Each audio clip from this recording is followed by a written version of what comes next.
Si t'as pas le moral et que tu t'apprêtes à péter un câble sur la nourriture, regarde cette vidéo. Hier, tu te lèves vers 7 heures du matin, voire même plus tôt pour commencer ta journée. Tu fais tout ce qu'il y a à faire avant de partir au travail. Déjà, rien que ça, c'est peut-être un petit peu intense. Et puis, tu passes ta journée de boulot. Donc là, il y a des imprévus, il y a des trucs qui sont chiants, peut-être que tu te sens pas respecté, que tu as l'impression de tout faire. Et puis, ben, c'est ton travail, donc tu es obligé de un peu serrer les dents et continuer. Bien sûr, tu as ta pause midi avec peut-être tes collègues. Et puis après, ben, arrive la fin de ta journée de travail. Et peut-être que tu as là une toute petite pause avant d'enchaîner avec soit une activité physique, soit d'aller récupérer tes enfants ou faire d'autres trucs. Mais en tout cas, on reste sur un rythme un peu intense avec une petite pause à ce moment-là. Petite pause que tu vas probablement mettre à profit pour dégommer quelques gâteaux parce que ça te fait du bien, parce que tu l'as bien mérité et que tu fais un peu soupape à ce moment-là. Bien entendu, les emballages, on les jette, pas de preuve, hein, de ça, ça n'a pas existé du tout, personne ne peut être témoin de ça. C'est pour ça d'ailleurs que souvent tu le fais dans ta bagnole ou quand tu es toute seule. Et puis bon, ben voilà, la soirée se passe, que tu sois seule ou accompagnée, il y a le repas, il y a le coucher, et puis il y a le doom scroll sur le téléphone jusqu'à te coucher super tard. Par chance, peut-être que tu fais partie de ces gens qui se réveillent à 3 heures du matin, qui ruminent, le cerveau ne s'arrête jamais. Et le lendemain matin, qu'est-ce que tu fais? Première chose, tu vas te peser, bien entendu, pour regarder où t'en es. Bah ouais, c'est important. Et là, tu vas voir plus 400 grammes. Et là, c'est le drame. Tu te sens grosse, tu te sens moche et t'es complètement démoralisée. Tu te vois dans la glace, ton visage il est un peu plus bouffi, t'as un menton qui a poussé, ton bide on n'en parle même pas, hein, le fait de fermer ton froc comme ça, c'est quasiment mission impossible sans avoir le ventre qui dépasse. Ce gras mou là qui fait que au final, tu te sens triste, t'es démoralisée et en plus vraiment tu te dis et t'es certaine que ton corps ne va jamais mincir, que ce corps que tu détestes ne va jamais lâcher et que c'est insupportable. Mais ma petite bombasse, c'est pas ton poids le problème, c'est ton rythme de vie, c'est ton anxiété qui pète le plafond. Ça n'a d'ailleurs jamais été un problème de poids. Qu'on t'ait mise au régime à 6 ans, qu'on t'ait surveillé, ou que t'aies choisi toi de mincir un petit peu à l'adolescence ou plus tard, ça n'a jamais été lié à ton poids. C'est toi, ton anxiété, ton perfectionnisme, ton besoin de tout contrôler qui t'a amené à tenter de contrôler ton poids et ta nourriture constamment. Je suis Lise, hypnothérapeute et nutritionniste depuis 6 ans et j'accompagne les personnes qui ont des troubles alimentaires ou du sommeil à se sentir mieux dans leur peau, à relancer leur métabolisme et retrouver des nuits reposantes, tout en perdant pourquoi pas du gras du cul dans la joie et la bonne humeur. Si tu ressens que tu es victime d'une attaque de «je suis grosse et moche», déjà prends conscience de ta manière de te parler et demande-toi si c'est quelque chose que dirait une personne qui se respecte. Et si la réponse est non, c'est pas quelque chose que dirait une personne qui se respecte, dans ces cas-là, tu vas m'expliquer pourquoi toi, tu mérites d'entendre ce genre de phrase. Pourquoi toi, tu ne mérites pas le respect? La réponse est rien. Il y a rien qui justifie ça. Rien, zéro, nada. Rien du tout. Commence déjà par te parler comme si tu parlais à une de tes copines. Alors c'est un truc un peu cliché qu'on dit, mais pour de vrai, au niveau cognitif, il y a un truc qui switch où on se dit: «Ah mais jamais je dirais ça à mes copines. Jamais je leur dirais: "Putain, mais t'es dégueu quoi, franchement fais quelque chose, c'est pas possible. Mais tu manques de volonté, il suffit de faire attention, t'es pas capable"». Jamais on ne dirait ça à une de nos amies. Jamais. Ou alors tu es une amie absolument toxique. Quand on ressent une attaque de grosse émocherie, on a souvent 3 manières de réagir. Soit on va s'effondrer et du coup bouffer des biscuits pour se redonner de l'énergie, se redonner du baume au cœur pour continuer la journée. Soit on se promet de faire des choses différentes. Demain, je ne prends pas de petit-déj, comme ça, je commence pas à entamer mes calories, ou je vais faire du sport, ou je vais faire du jeûne intermittent, donc promesse, promesse, promesse.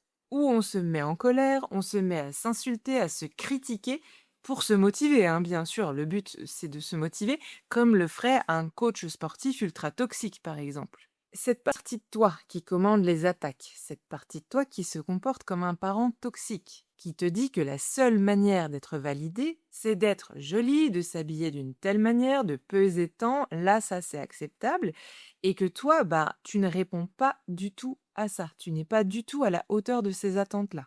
Donc, tu ne fais pas les choses correctement. Donc, c'est toi le problème. À l'origine, son intention, c'est de te protéger.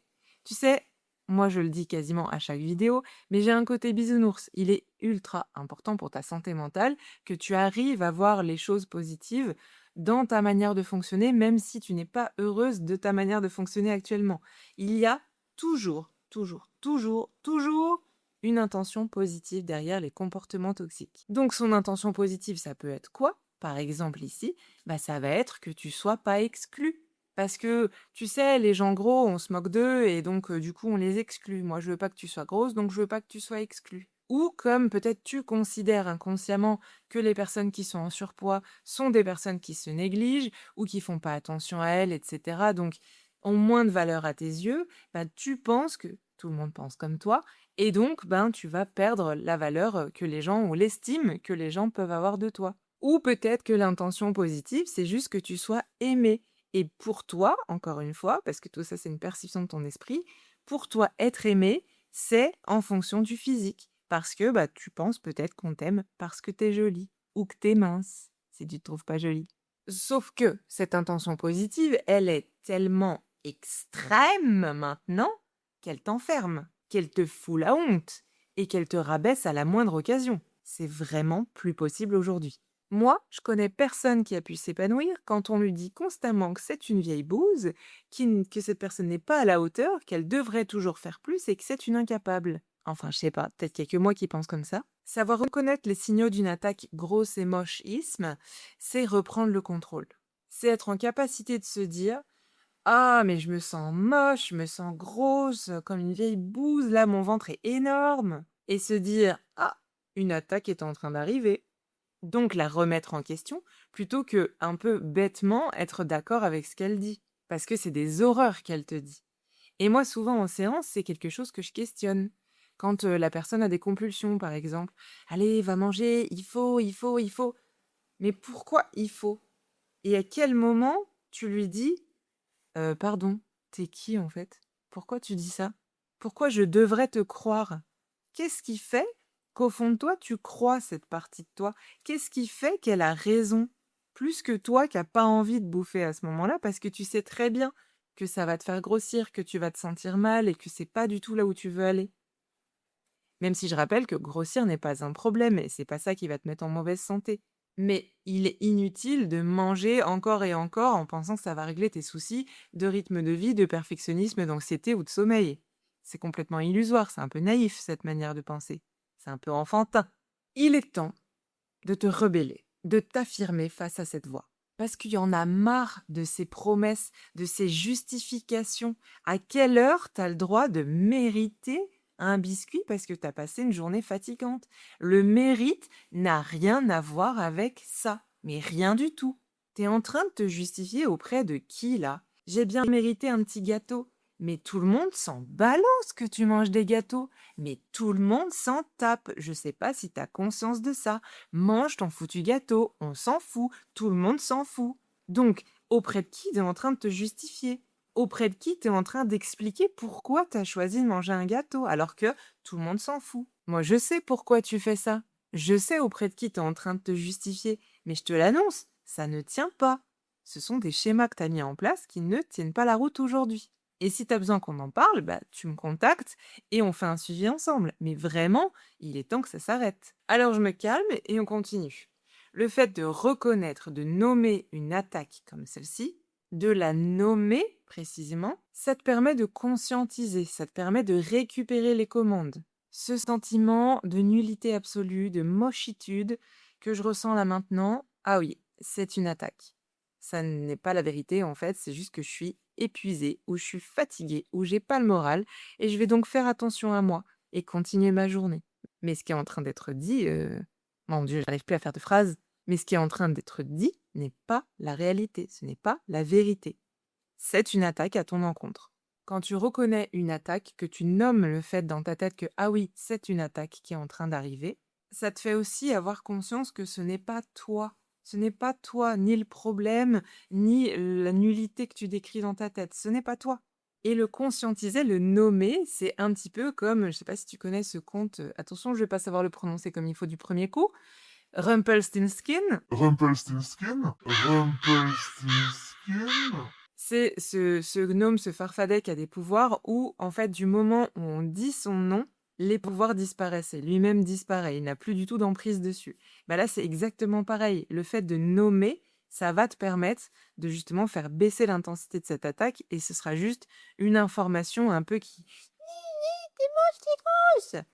Ok, allez, allez, ça va aller, ça va aller. Je respire, je passe une bonne journée quand même. Le contrôle, le pouvoir, il est là. Il est dans ta tête, ici, là, dans ta tête à toi. Et parce que tu mets de la curiosité, parce que tu te permets de réfléchir, de remettre en question les choses et de pas être en mode robotique dissocié comme tu as pu l'être pendant des années, tu vas aller mieux, c'est sûr et certain. Mais du coup, c'est vrai que des fois, quand on le fait toute seule, c'est quasiment mission impossible. Je parle de plus en plus du sommeil dans mes vidéos, je t'explique pourquoi. C'est une petite parenthèse dans la vidéo, mais qui est quand même importante. Quand j'ai commencé mes suivis, il y a des années, au début, je me focalisais pas du tout sur le sommeil. Et puis en fait, avec le temps, je me suis rendu compte qu'il y avait quand même une meuf sur deux que j'avais dans le club des bombasses qui avait des troubles du sommeil. Soit difficulté à l'endormissement, soit des réveils dans la nuit, pensées qui vont à 1000 à l'heure, le cerveau qui s'arrête pas, des ruminations, des envies de faire pipi, et surtout le matin, hyper fatigué, quoi, à fonctionner un peu en mode survie et tout. Ça, ma poule, ça a un impact direct sur tes hormones, ghrelin, leptine, la satiété, la faim, etc., mais aussi sur ton poids. Ça peut carrément bloquer une perte de poids. L'anxiété aussi, d'ailleurs. Et c'est pour ça que j'utilise l'hypnose, le sommeil et la nutrition pour bosser sur ce qui se passe à l'intérieur de toi, calmer ton corps pour qu'il se repose convenablement, hein, et relancer ton métabolisme avec la bouffe. Tout ça pour qu'il fonctionne de manière optimale et que tu te sentes mieux durablement. Merci de t'être abonné à la chaîne en cliquant là sur le petit truc pour se abonner à la chaîne. Visiblement, je ne connais pas mon script parce que j'en ai pas. Merci d'activer la cloche, de mettre un pouce en l'air pour que l'algorithme comprenne que les gens ont besoin d'entendre ce genre de discours qui dédramatise vis-à-vis de la bouffe, du sommeil ou juste de la relation à soi. Donc merci beaucoup de faire grandir la chaîne, c'est grâce à toi ma petite bombasse. On se retrouve tout de suite dans une autre vidéo. Prends soin de toi.